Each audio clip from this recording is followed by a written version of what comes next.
The following is a repeat telecast of the 11 o'clock edition of News 4 New York. It was October 22nd, 1986, and for most people in New York City, it was just another busy morning. The streets were packed with cars, and radio stations were alive with updates on the usual gridlock. Among them was WNBC, and high above the city in the station's helicopter was traffic reporter Jane Dornacker. Jane had a style all her own. She spoke so quickly that it took real focus to keep up, but that was part of her charm. New Yorkers tuned in not just for her traffic updates, but for her energy, and the occasional personal touches she slipped in, like a shout-out to her daughter Naomi, reminding her to get out of bed and head to school. The helicopter itself wasn't new to Jane. She had been up in this very craft many times before. But what she might not have known was that it had recently undergone maintenance following a series of technical issues. Still, with the mechanics cleared, Jane took her seat, headset on, preparing to deliver her signature rapid-fire updates. That day started like any other.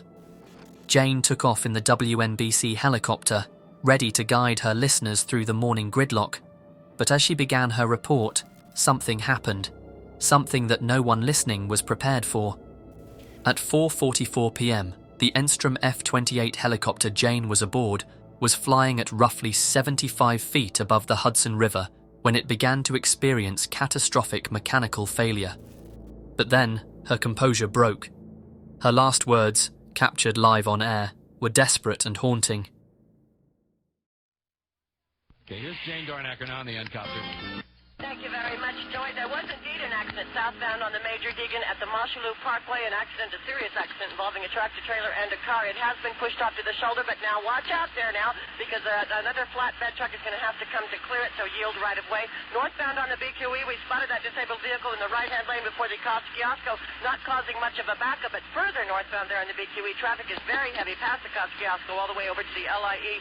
The outbound Holland Tunnel, extra heavy for you right now. Earlier there was a car fire at Hudson and Canal Street. It has been cleared about heading to New Jersey. The outbound Lincoln Tunnel looks a lot better for you in New Jersey. Get the water! Hit the water! Hit the water! What happened next unfolded in an instant. The helicopter nosedived sharply, striking the top of a chain-link fence on a pier near the Hudson River before crashing into the water. Within seconds, the aircraft sank, ending up submerged in about 15 to 20 feet of water, not far from Manhattan's shore. Both Jane and the pilot, Bill Pate, were trapped inside for over 10 minutes before rescuers could reach them. Jane was pulled from the wreckage and rushed to St. Vincent's Catholic Medical Center, but tragically, she didn't survive. Bill Pate, though severely injured, managed to recover. What made this tragedy even harder to comprehend was that it wasn't Jane's first helicopter crash that year. Just 6 months earlier, on April 18, 1986, Jane had been aboard another helicopter leased by WNBC Radio. That aircraft went down shortly after takeoff, crashing into the Hackensack River. On that day, she and the pilot, Bob Baines, managed to swim to safety. The memory of that crash stayed with her, and after the incident, she avoided flying for weeks. The investigation that followed would reveal critical failures in the Enstrom F-28 helicopter. The National Transportation Safety Board determined that the Sprag clutch, a key rotor component, had malfunctioned. Worse still, this part was a military surplus item, not designed for civilian use. Poor maintenance and improper lubrication caused the clutch to seize mid-air, leaving the helicopter uncontrollable. This was a tragedy that could have been prevented, and the entire incident played out live on the air. When the crash happened, it wasn't just a tragedy for Jane Dornacker. It left behind an unimaginable loss for her 16-year-old daughter, Naomi. Just 3 months earlier, Naomi had lost her father, Bob Knickerbocker. Now, within the span of a few months, she had lost both of her parents. Today, a small memorial for Jane stands in Wayne, New Jersey, where she lived at the time of her death. It's a quiet reminder of her life, her work, and the talent that touched so many people.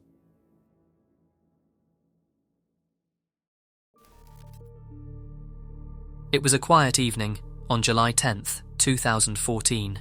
The Budds, a middle-aged couple from Uniontown, Ohio, were traveling along Interstate 80, a stretch of road cutting through Union County, Pennsylvania. They were heading to New York to visit family, a trip they had taken many times before. For Randy and Sharon, the drive was uneventful, until it wasn't. Randy Budd sat in the back seat, his wife Sharon next to their daughter Kaylee in the driver's seat. Up ahead, an overpass came into view.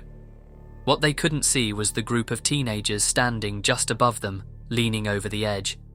The four boys had spent the evening looking for trouble.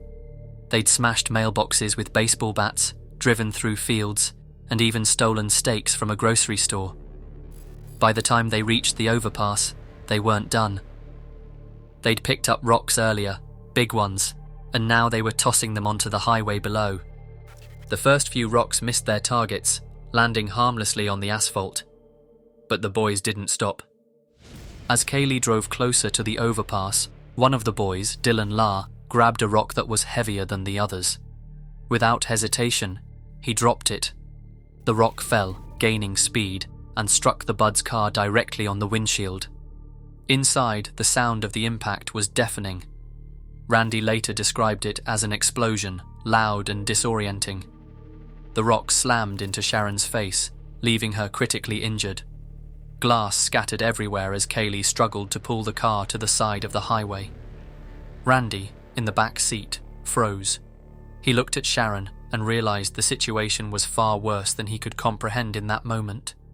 He grabbed his phone and dialed 911. Oh my God, something came right through the windshield. Hi, I'm on the highway, Route 80. Something just came through my windshield and it hit my wife, and I think it went right through her head. Oh my God. Can you please can you get an ambulance somewhere? Can you track this phone? Where on Interstate 80 are you? Oh my God. What? Are you going east or westbound? We're going west. You're going westbound? I'm sorry, what are you driving, sir? Pardon? What are you driving? What'd you say, sir? What kind of vehicle are you driving? Oh, we are in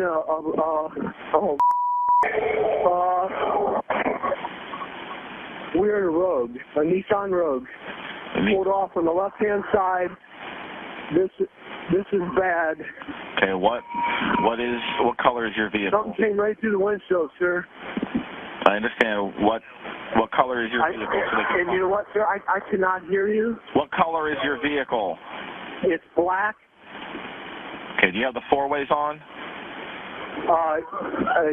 Hold on here. Hold on. Hold on. Hold on here. Yes, I do now. Okay. There's a rock that came in. She is grasping for her life.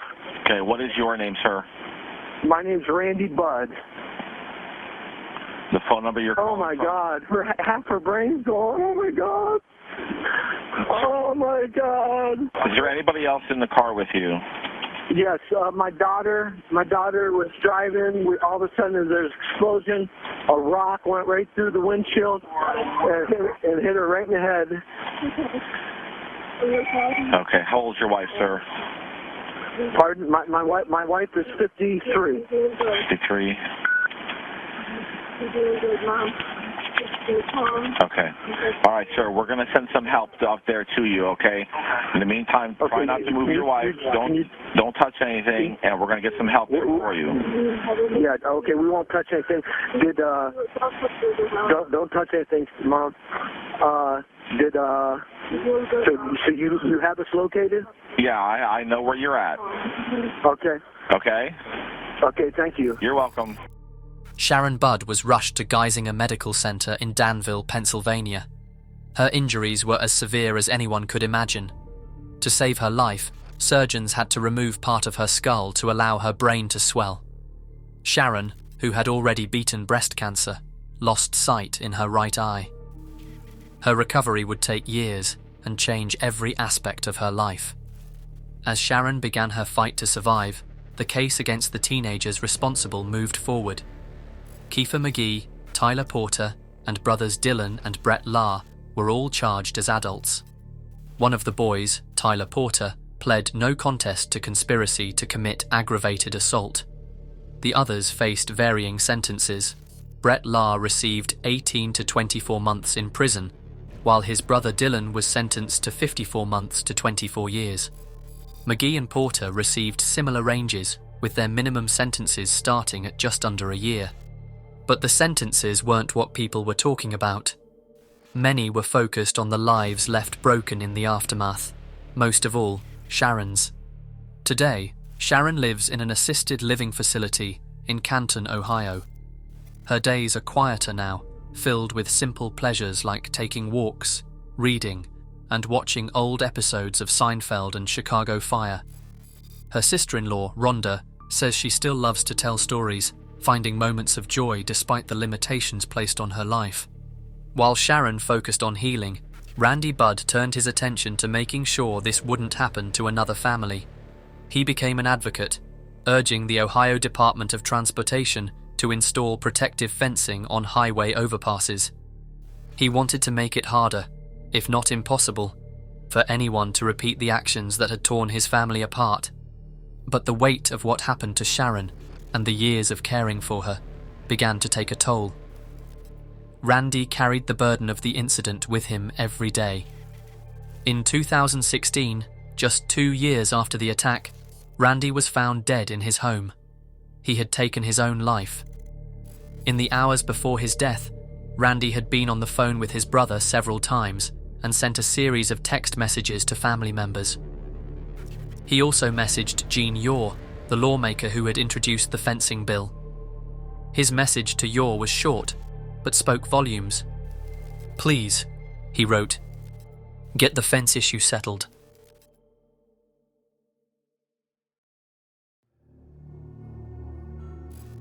It's August 22nd, 2006.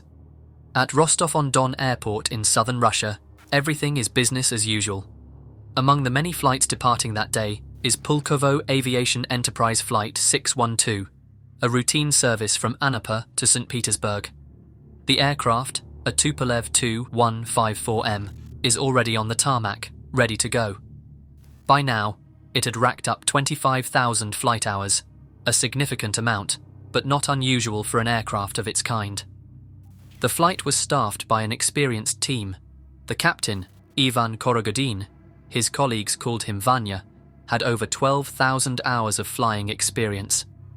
At his side was First Officer Vladimir Onishchenko, another seasoned pilot, and a trainee, Andrei Kodnovich, who was there to gain experience on the Tu-154.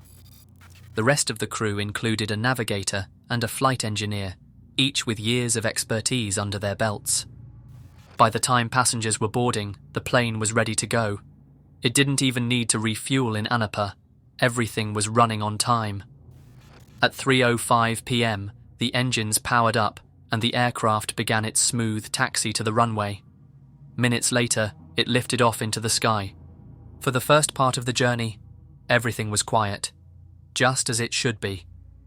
The pilots communicated with air traffic control, passengers settled into their seats, and the plane climbed steadily toward its cruising altitude. To everyone on board, it felt like the start of just another uneventful flight. At 3:33 p.m., the turbulence intensified, and the crew requested permission to climb to 39,000 feet. Higher altitudes often help pilots navigate rough weather, and air traffic control granted their request. By 3:35 p.m., the aircraft reported reaching the new altitude. Immediately after 3:35, the autopilot was disengaged. Almost immediately, the situation deteriorated. The stall warning sounded, a loud, urgent alarm designed to alert pilots that the aircraft was losing lift. Within seconds, the Tu-154's angle of attack increased sharply, reaching an almost vertical position of 46 degrees. The plane's forward airspeed dropped to 0. The crew's worst fears were unfolding. The aircraft had entered a deep aerodynamic stall. The final minutes in the cockpit were filled with a mix of frantic commands, desperate attempts to regain control, and eventually, the realization that the situation was beyond saving. The cockpit voice recorder captured every second of this.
At 3:38 p.m., just 3 minutes after the autopilot was disengaged, Flight 612 crashed near the village of Sukha-Balka, about 45 kilometers northwest of Donetsk.